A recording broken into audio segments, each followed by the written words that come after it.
Blowing ad budget on metrics that look great till the CFO sees them, that's bull spend. And marketers are calling it out in Dashboard Confessions.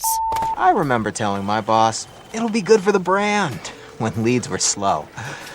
Yeah, it wasn't. Cut the bull spend. LinkedIn lets you target by company, job title, and more. Advertise on LinkedIn. Spend $250 on your first campaign and get a $250 credit. Go to linkedin.com/campaign. Terms and conditions apply. Have you ever been to a party where the majority of guests don't show up at the right time? Sure, you were able to have some lovely one-on-one conversations with your host and the few others who arrived on time. But the party didn't really kick into gear until you've got a critical mass of people. That is what it feels like right now, being a metaverse early adopter. There is value in being there at the beginning, I know, but frankly, it is more fun the more people get involved. So how do we invite more people into this space? And why should we be looking forward to the future? This is the last episode of Season 2, and I'm your host, Kathy Hackle. Today on Metaverse Marketing, we'll look at what is coming as we extend the reach of Web3 and the Metaverse.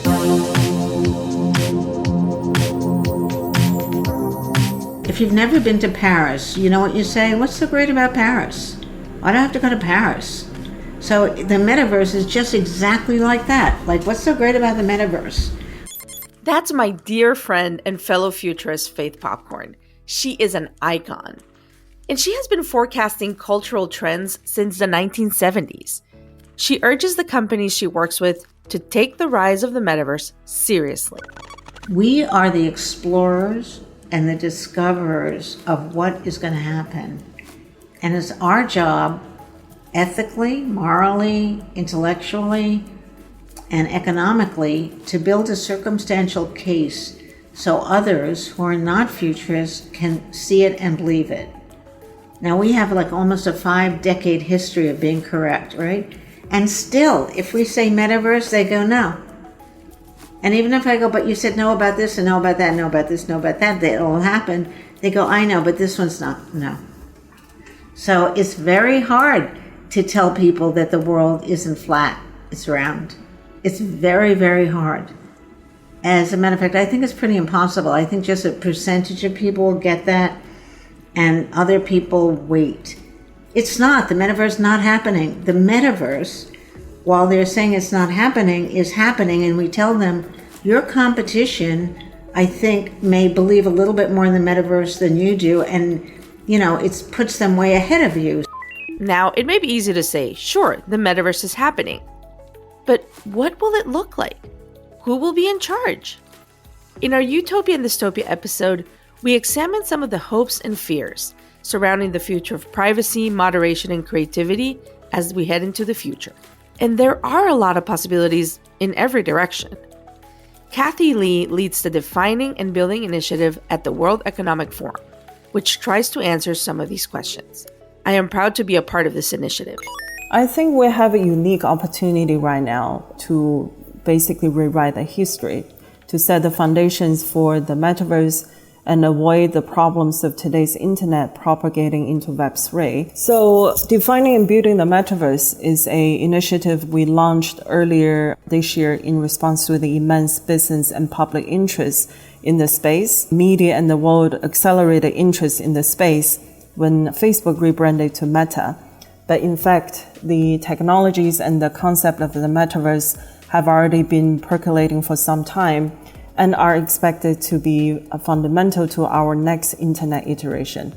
With all this accelerated interest, but with something still in quite a nascent state, we felt the time was right to bring the public and private sectors together to really understand the opportunities and challenges beyond the hype.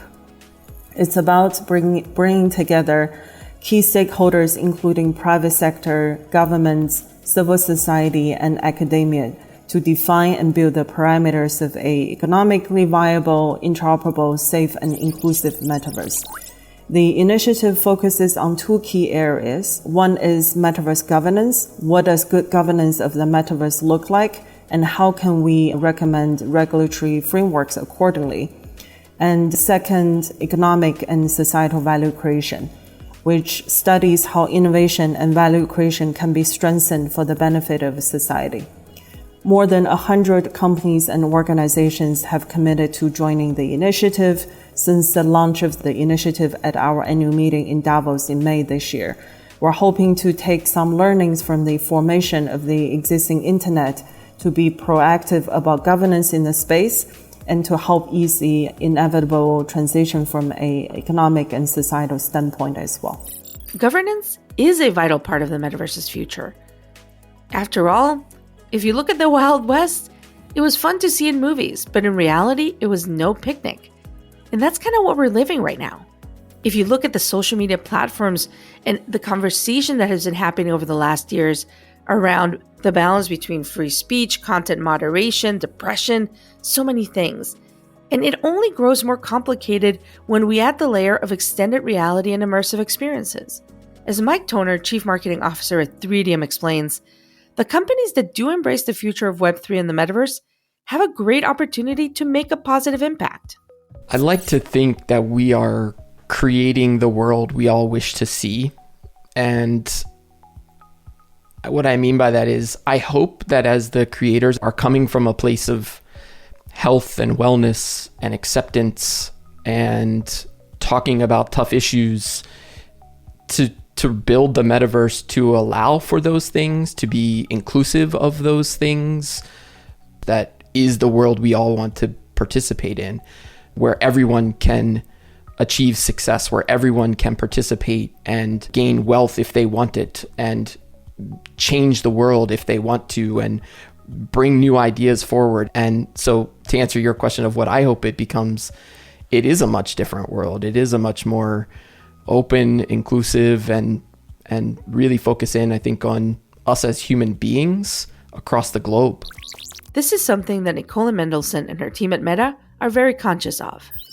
We feel we have a heavy responsibility here to make sure we're building the metaverse responsibly and know that we take this really seriously. And I think sometimes when people talk about or think about the metaverse, they think of it as a very tech-centric experience. But actually, when I'm talking to the people that are building it, it's actually very human-centric. You know, we're thinking about things about how you give people the feeling of having a side chat at a conference with a friend, or how you bring people together from different parts of the world, maybe to play a game together and have that feel real, or how you use VR to create empathy or treat trauma. These are really, really human questions. And I think it's important that people know that there's real thinking and feeling and people behind the technology who really care that it gets used for good. But we can't go alone on this. It needs to be a collaborative effort where we work together and anticipate risks. This human-centered thinking is an important component of attracting people into the future. My friend Theo Priestley is a futurist and a bit of a metaverse and Web3 agitator, and he sees the pitfalls of not relating these new technologies to average people.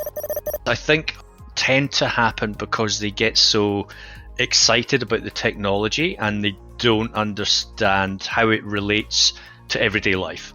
So what you get is a very blinkered Silicon Valley mentality, where it's all you can see are the people around you who adopt these technologies instantly as soon as they emerge. Coming from that world myself, but also living in the real world and paying with real money and buying milk down the shop and things like that, is that everybody around me has concerns of their own.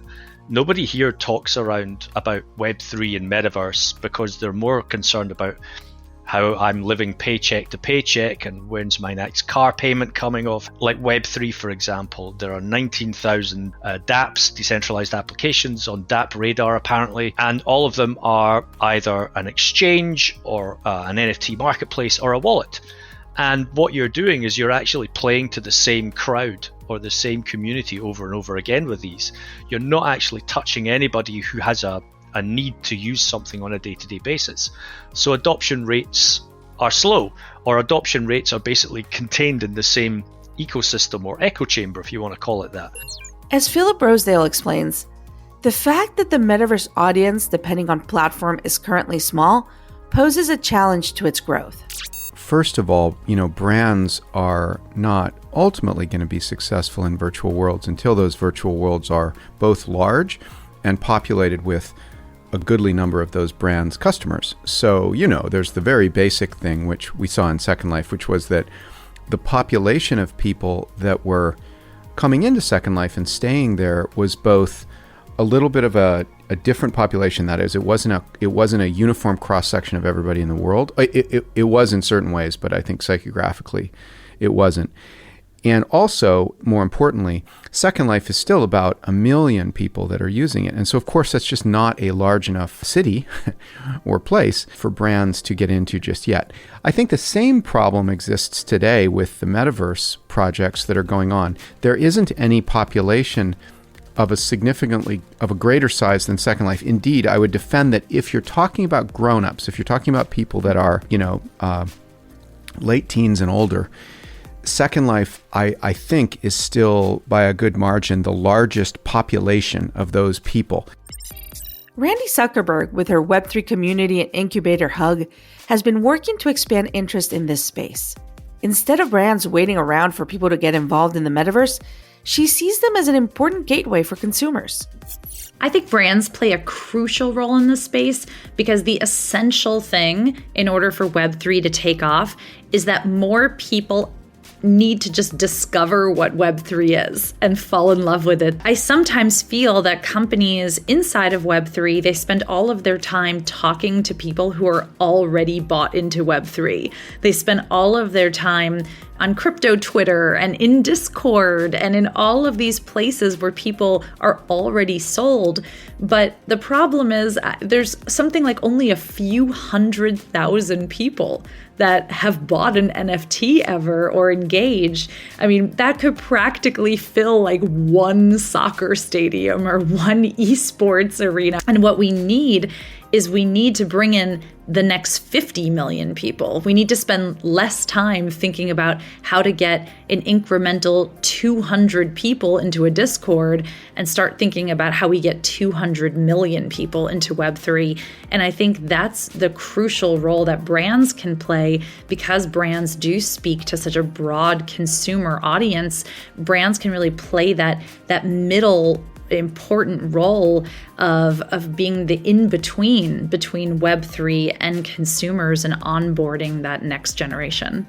So what does it look like for a brand to play this role? During the season, we've talked a lot about building immersive experiences, engaging with your community in new ways, and utilizing new commerce models. Over the years at Roblox, Christina Wooten has seen what it means for a brand to really engage. One, they've taken the time to educate themselves on the platform. Roblox has had this community for over 15 years. So a lot of things that have already been happening, and you have to understand the platform first and foremost, understand who's been developing, and creating on the platform and listen to them, collaborate with them and understand what's going to resonate well. And then again, make it fun and not just about your brand itself, a one-to-one replication. How can you even make that, take that one step further, push creative boundaries, create together with your audiences, because that's what really the digital space enables is, we don't have the restrictions that we do in the physical world. So how do you create that fun? How do you create that community? We say it's not just about reaching an audience, it is about building a community. And how do you keep them engaged? How do you give them things that are going to benefit them on the platform? Oh, the age-old question of what's in it for me. Building out the future for the metaverse is going to require answering that question for many different demographics, with entirely different interests, skill sets, and feelings towards technology. If you have ever spent any time trying to convince your grandma that it's easier to read emails on the computer than printing everything out, you may not be optimistic about the path to widespread adoption. Fortunately, one of the driving ideals of the metaverse is simplifying and streamlining our access to the virtual world. Adam Sharp, Associate Director of Virtual Worlds at Journey, sees advancements in visual technology as an important component for convincing skeptics. The idea of getting more graphical horsepower so that the worlds we can build are higher fidelity is really exciting to me. But I don't want that anticipation of the future to turn off people today. Some of my friends that I try to get into VR and say, hey, come play these games with us. They'll say, I don't know, man. I've seen YouTube videos and it looks like Nintendo 64 graphics is something I frequently hear. And I'll give them that point. When you take a stereoscopic image and compress it into a flat video for YouTube, it does look like garbage. But when you're in that world and it's surrounding you, your brain almost clicks on a filter that goes, doesn't matter what it looks like, it's real. I'm in it. Let's go. Advanced graphics will be just one way of blending our virtual and physical experiences. New types of interfaces, especially those that eliminate the feeling of being an interface, will broaden the metaverse's appeal. It's amazing to see how the screen has slowly been moving closer and closer to our brains. You know, in the past, it was a giant room full of computers running on tape. And then it was this clunky Gateway 2000 sitting in my basement. And then it's your laptop on your lap, your phone in your hand. What's next? Right? Is it something we're putting on our faces, like with virtual reality, where I love to spend time now? Is it a direct kind of neural interface that is speaking directly to our brains and pulling out our intent and our emotion, allowing us to use those as tools in a virtual experience? I don't know, but I do know that it's gonna keep getting closer. Another technology that smooths our interactions with the digital world is conversational AI. Before becoming a part of Journey, Brandon Kaplan founded Skilled Creative. He advocates that metaverse developers not forget about the power of voice and conversation. There's all of these really powerful, productive tools in conversational AI that can be applied to physical, digital, and virtual environments and make them frictionless and more efficient and more fun and more conversational, which is how we naturally converse with each other. If you think about how we control the world around us, certain things we control with touch, right? Graphic interfaces, keyboards, a computer mouse, you push a door open. There's a lot of tactical, haptic type controls. But the rest of what we do in our world, we control with our voices. The conversation that we're having right now is a conversation. When I'm asking for directions in the street, it's conversational. When I order a coffee in a coffee shop, it's conversational. When I'm in 50,000 back-to-back Zoom meetings as everybody else in the world, those are conversations. And those need to have a really good flow for them to be functional. And so when we think about all these new emerging landscapes like the metaverse and VR and AR, you're going to have good conversational controls. And so conversational AI is going to be a really, really important user interface to any of these emerging technologies that come out. That ideal seamless metaverse will require not only easing the transition between the physical and the virtual worlds, but also the transition from one virtual world to another. This is where interoperability comes in. Nicola Mendelsohn explains, true interoperability will require extensive cooperation across platforms and companies. I think one of the key differences between the metaverse versus the internet that we know today is the goal that we have to make it interoperable, to make it easier for people to move from one space to another and to take items that they're buying in one place to be able to take those with them. So if you buy a t-shirt at a concert, you're going to want to be able to take that t-shirt out of the stadium and go into the restaurant afterwards, kind of thing. And that's how we're thinking about portability and interoperability in the metaverse as well. Theo Priestley describes some of the challenges this will raise. So you can't even just say, I'm going to take this cup, and for everybody who's on this podcast, I'm holding a cup here. So the cup in my game, I've defined it. It has properties, it is 3D, it's got a mesh. I know what would happen if it fell on the floor and it would smash, and it would smash in a particular way because that's how I've designed it. And it looks this way and it has physics. In your game, which would be completely different, I can't take this cup into your game without you actually knowing what this object is. So you have to look at this and say, right, I need all the data about this cup to be able to support it in my game. And I need to be able to know what to do with this cup. So if a user is playing around or a player is playing around in your game, it needs, and that person wants to take the cup from one place to another, you've got to have the right animations of everybody else, of everything else in that world to interact with it. And this is what people don't understand about interoperability or portability, is that fact that there is so much tied to this tiny little object. And the other thing as well is that you as a developer or as a platform, why would you support this, my asset, for the 3 people who want to take their cups into your world? right? And the 20 people and the $500,000 budget that you would have to spend in order to do it. This is what people don't understand at the moment. So interoperability is not just is nothing to do with blockchain. Blockchain is a ledger. And when you think about it, it's like you're carrying a receipt. Well, the receipt doesn't give you the right to move that object from one place to another. So we have to look at file formats, we have to look at how to translate data. And I think the closest thing that we can get to some kind of standard is USD, which is Universal Scene Description, which is something that was created out of Disney Pixar. And NVIDIA and I think Epic Games are starting to push this quite heavily now as a way to break down all the constituent parts of what an object or what a scene or an area is, and describe it in data terms in a standardized way so that every game or developer can use those assets. And I think that's where the decentralization comes into play. If there's another aspect I want to get really excited about, it's having almost like a decentralized source of assets. And if I develop an asset, I'm going to upload it somewhere, and it means everybody's going to be open source and everybody can use this asset as they see fit. And I've already done the hard work, and you just basically take that file format and support it. And I think that to me is where real interoperability will lie.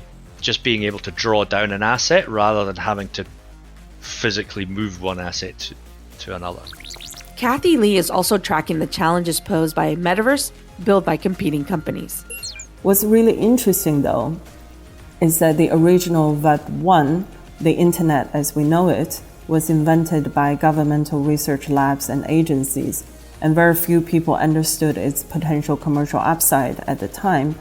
It took decades for private sectors to build and iterate and arrived at the internet as we know it today, with all of its exciting opportunities and many challenges that come with it. Now with Web3, metaverse, on one hand, you have all the largest technology companies of our time investing significantly into it in order not to miss out on its commercial potential.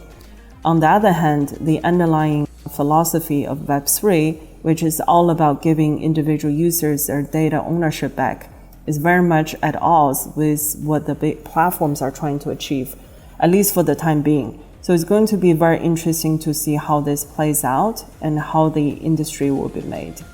We'll be back to Metaverse Marketing in just a minute after these messages. This message is brought to you by Warner Brothers Discovery Advertising. And this is more than an ad. This is an invitation to be part of the stories the world can't stop watching, to connect with moments that dominate the conversation, to participate in culture, not just advertise around it. With the most sought-after IP, passionate audiences, and an advanced AI-powered foundation, WBD Advertising transforms attention into influence and impressions into outcomes. This is innovation.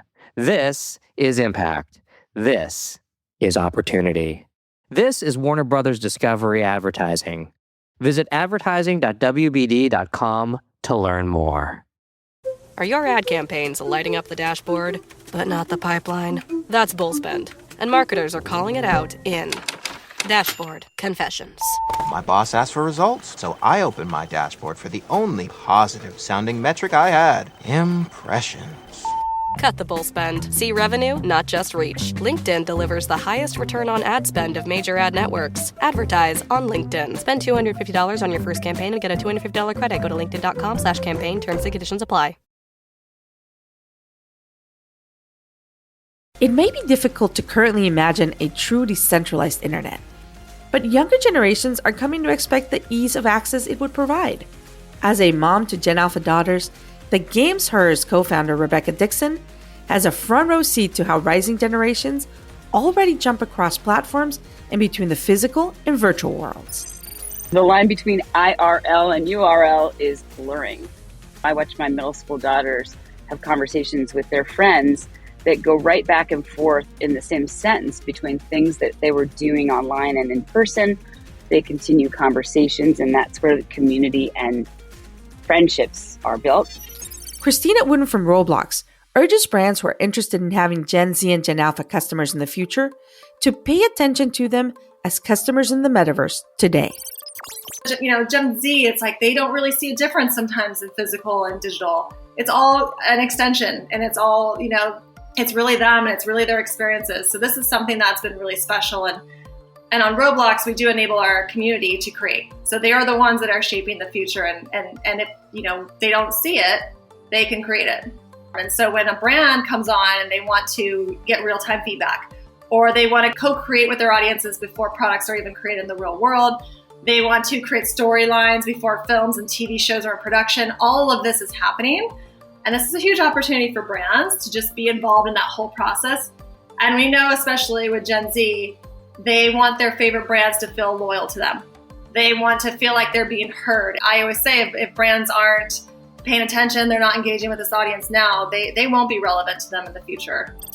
Ioana Matei has seen a similar need to connect at P&G, and in her work with her NGO, Women in Immersive Technologies. I mean, I'm looking at my nieces and I need to be on Roblox to have a conversation with them because they're not replying to emails anymore. So they're like, this is the space they are in. So I think there is an expectation from this younger generation to be there, and we want to be where the consumer are, regardless, right? So it's for us to understand how do they think, how do they operate, how do they communicate. I think this collaboration with the young generation in terms of kind of their creativity and how they see the world and what does it mean for them, it's super important, and they come with such rich experience and imagination.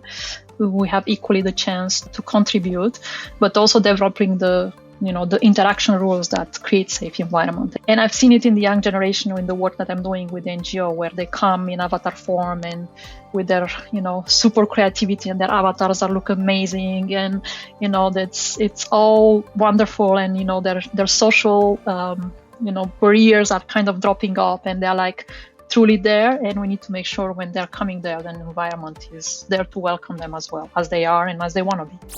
Building in ways that are accessible, inclusive, and safe will be incredibly important for bringing more people into Web3 and the metaverse. This is one of the principles my Journey colleague Sasha Wallinger embraces.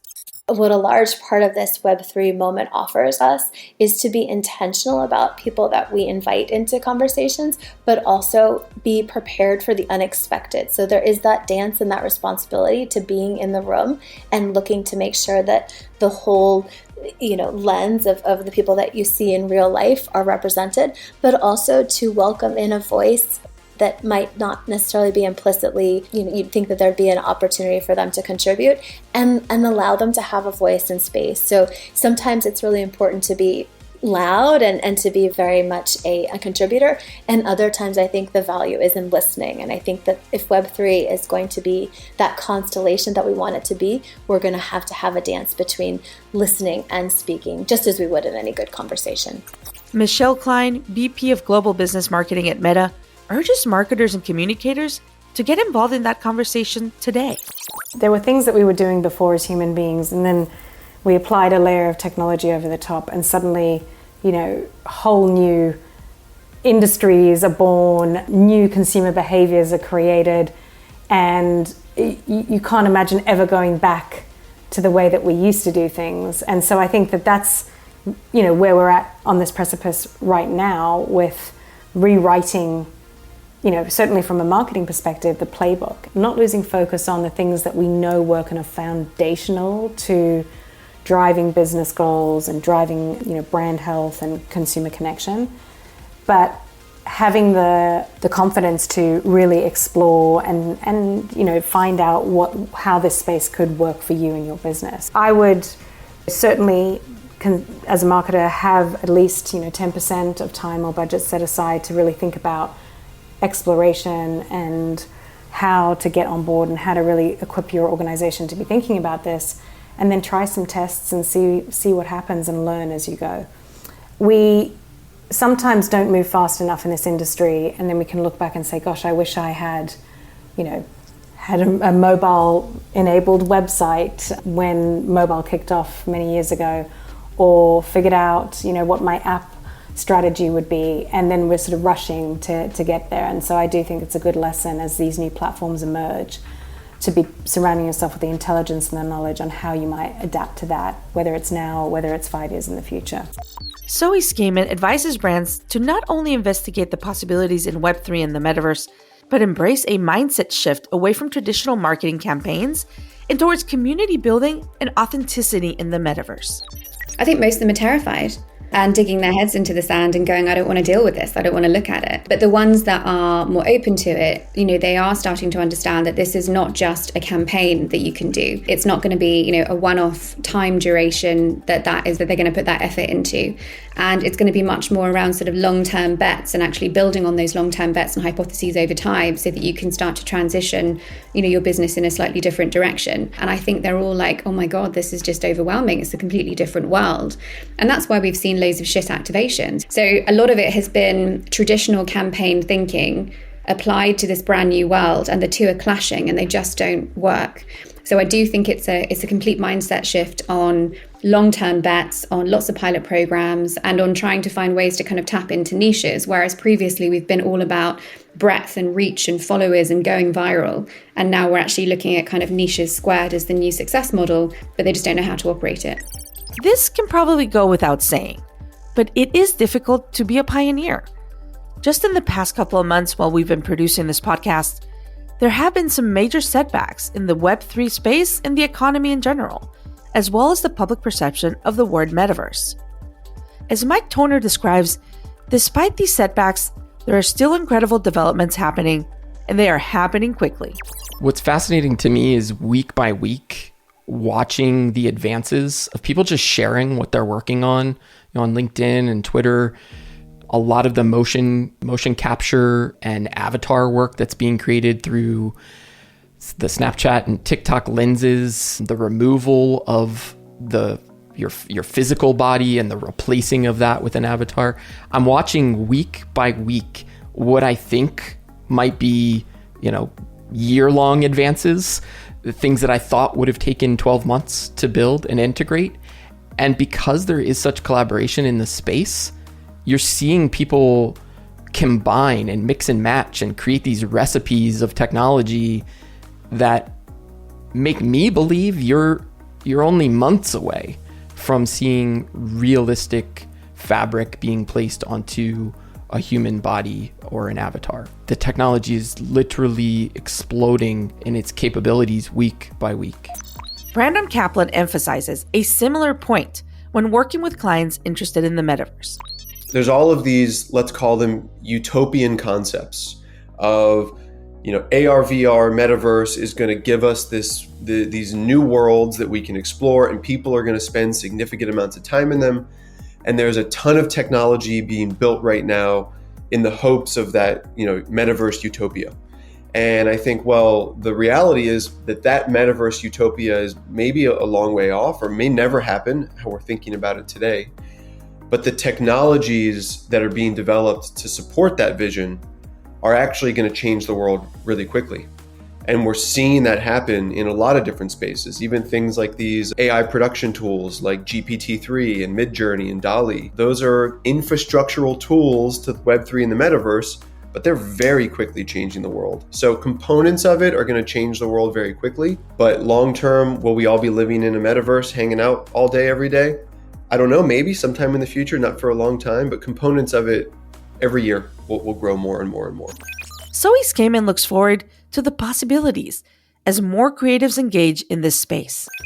What happens when we democratize creativity and we remove all of the gatekeepers? How do we start to take artwork and character creation and world creation and say it doesn't just belong in an exclusive Hollywood writer's room. It doesn't just belong in a gaming studio. We can open up the ability for people to concept, to incubate ideas, to contribute iteratively, that kind of stuff. So I think just this idea of mass creativity is really exciting and potentially where that could go.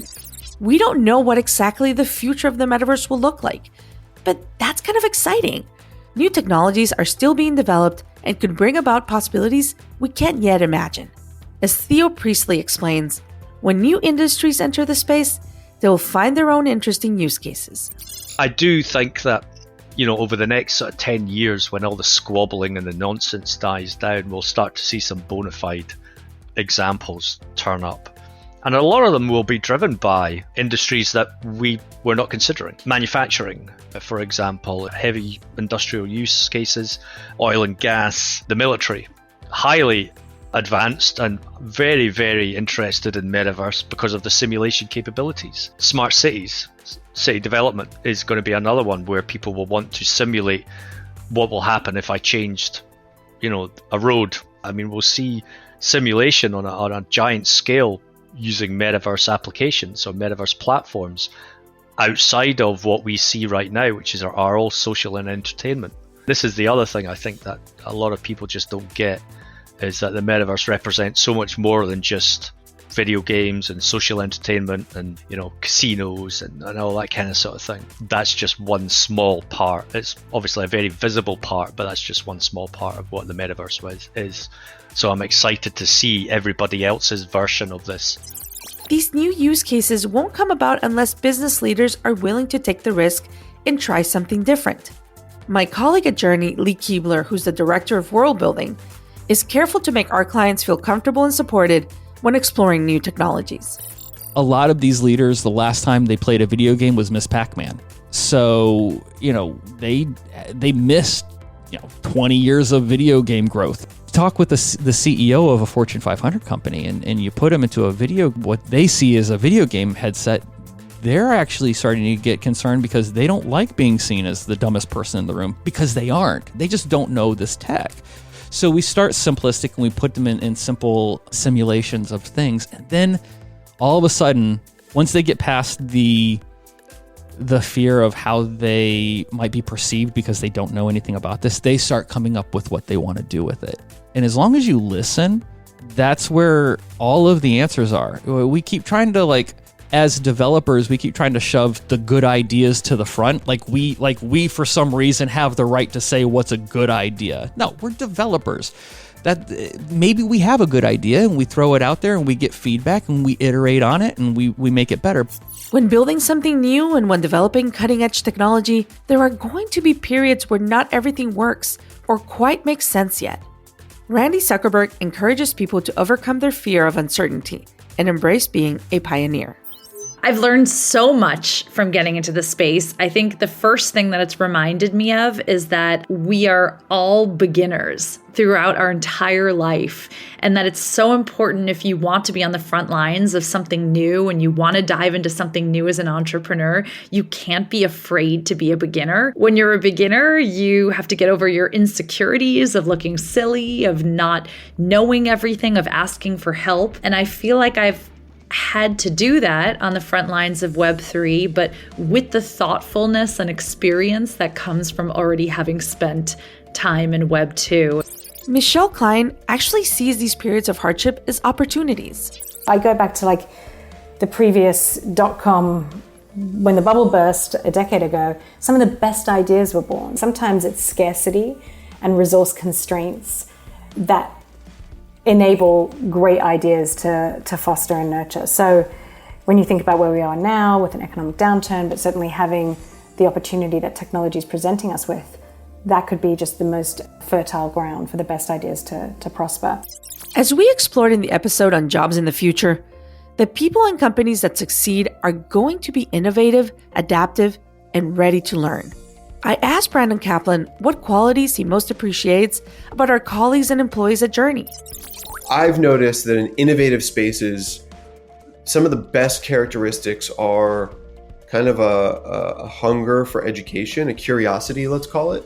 People that are curious seem to do really well because a lot of these emerging spaces, there's no 20-year existing best practices rule book, right? This isn't web SEO, web development, even mobile development. There's no long-standing courses on best practices. There's no SaaS platforms that automate these things.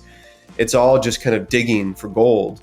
And people that are curious find those edges and they find those really interesting use cases and those really interesting ways to problem solve. And so when people have curiosity about the technology they're working in, they seem to become more successful much quicker. And then some form of an entrepreneurial spark, an autonomous spark where you can wake up, have a really good team meeting, and then you're kind of off to the races, and you can self-problem solve and collaborate and know when to reach out to people. So a little bit of entrepreneurial spirit and curiosity, and you'll go a very, very long way in innovation. The beauty of that is it opens up the possibilities of people that you can hire to much broader demographics, because it's a new space. We want, I always say that we hire brains, not resumes. And someone could come from a copywriting background and then become a really amazing conversational designer, because it's a new category.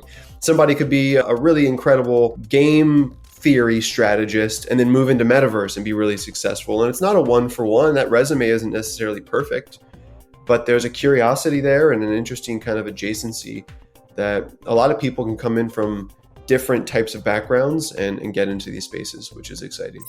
The future of the metaverse and Web3 lies in the hands of those of us who are brave enough to try something new and pioneer. It is hard work to build right now, but it is exciting work. As you are arriving early to this party, you will have a chance to experiment and create the type of environment you want to welcome others into. So I ask you, fellow builders, what's next? We started off season 2 talking about community, and I do believe that community is one of the superpowers of the future of Web3. I talked earlier about the people of the metaverse community I'm working to build, which I am going to be launching very soon. It'll include 1,555 NFT passes to season 1 of the people of the metaverse community. And you won't want to miss being a part of this community of intellectuals, artists, thought leaders, thinkers, and builders that are building the future today. I want to personally thank you for joining us for season 2 of Adweek's Metaverse Marketing Podcast. It has been my pleasure and my team's pleasure to bring you another season full of insight and interviews with the intellectuals, thinkers, creators, and builders of today. We hope you have enjoyed the season, and we hope to see you in the metaverse. But wait, season 2 isn't really over. While we only have 8 episodes produced, we will be releasing some of the interviews we've done in their full length, so you can enjoy some of the insight from the people we interviewed. And in the meantime, stay connected, keep building, and remember, the future is ours to create. I hope to see you in season 3.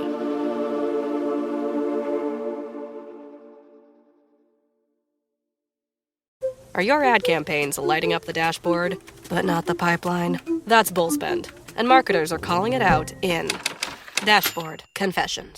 My boss asked for results, so I opened my dashboard for the only positive-sounding metric I had: impressions. Cut the bull spend. See revenue, not just reach. LinkedIn delivers the highest return on ad spend of major ad networks. Advertise on LinkedIn. Spend $250 on your first campaign and get a $250 credit. Go to linkedin.com/campaign. Terms and conditions apply.